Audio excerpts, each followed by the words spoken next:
individual forces in my distributed load are parallel. That's certainly going to be the case if we have a stack of bricks on a scaffolding, if we have wind blowing against a signboard, if we have water pressure against a dam. Well, as long as the signboard is flat and the dam has a flat surface, that works out very nice. But if we have a dam that has a curved surface, water pressure always acts normal to the surface that it acts on. So on a curved surface, the forces of the water pressure would change direction and could also possibly change in magnitude. So I'm going to restrict myself to the case where these forces all have the same initial direction. Whatever the distributed load is, every tiny little piece of that load, all of the forces are in the same direction. So when I say what is the total force,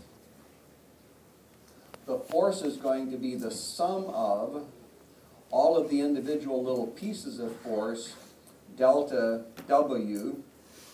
Well, delta W is going to be the force acting on some little piece of beam of length delta X. I think I want to use a capital W for that. It's like we were doing weight, except instead of talking about the weight of the beam or the weight of whatever structure we're looking at, I'm talking about the weight of whatever is resting on that beam. But there's going to be some amount of weight on some little piece of beam delta X. So that's going to be W pounds per foot on some little length delta X. And I add that up for all of the little pieces of force that make up the beam. Well, in the limit, as the number of pieces goes to infinity and the size of the pieces goes to 0, that becomes the Riemann integral, W dx. If I want to know where would I have to place all of that force, at what location, at what distance from the end of the beam, what shall I call that? I guess I'll call that B. At what location would I have to place all of that force so that it has the same moment effect? By setting the total force equal to the sum of the forces of the individual pieces, I've established that I'm going to have the same total force, the same tendency to push the object in whatever direction I'm dealing with. And all of these forces are acting in the same direction, so I don't have to worry about the directions of those individual forces. All I have to worry about is what's the total sum. They're all acting in the same direction. The sum will act in the same direction as all the individual little pieces. Well, to have the same moment, I need to have the moment of the single equivalent concentrated force, the resultant, the moment of that force relative to the left end of this beam has to equal the sum of the moments of all of the individual little pieces. So if this little section that I'm dealing with has a length delta X and is located at some location X from the left end of the beam, then the moment of that portion is going to be X times the amount of force. The force on that little piece of the beam is going to be little w times delta X. And again, taking the limit as the number of pieces goes to infinity, the size of each piece goes to 0, that's going to be the integral of X times W dx.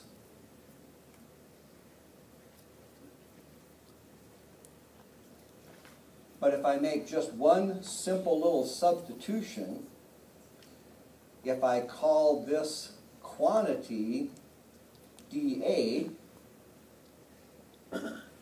then that would be dA. What I have here is the integral of x dA. In other words, I'm going to think of this not as a force distribution, but as some physical area. The total force is simply the total area underneath the load distribution. It's the sum of all the little pieces of area underneath the load distribution. when I ask what is the moment of that force relative to the left end, then the moment of the force is equal to the integral of x dA, where dA is the area under some little portion of that load.